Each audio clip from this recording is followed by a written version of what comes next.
Mheshimiwa, nimerudi tena, mbunge wa michano. Habari za saa hizi vijana wenzangu, nipe tano. Kabla yote kwanza tuanze na sala. Bwana Yesu asifiwe, Waislamu wote tumshukuru Allah inshallah.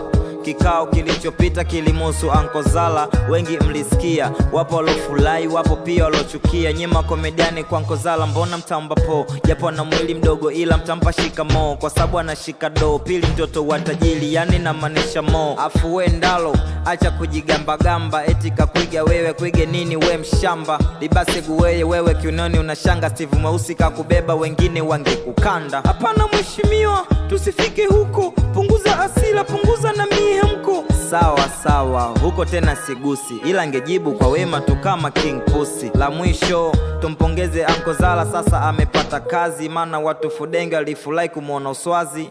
Mheshimiwa tafadhali usije ukataja majina, hizo sema kusema watu, la sivyo maiki nitaizima. Zima kauna zima, nishajishusha sana ila hamnipi hekima. Kuongea ni haki yangu, sa kwa nini mnaninyima? Nachekelea maovu, amtendi haki, la mkubali mkataya. Anko Zala amepanda chati, naondoka bye bye, uongozi wenyewe siutaki. Hapa nitarudi mpaka mtapotenda haki. Mwache mikakati, maana kwetu sijafukuzwa, chani rudi mbula hati.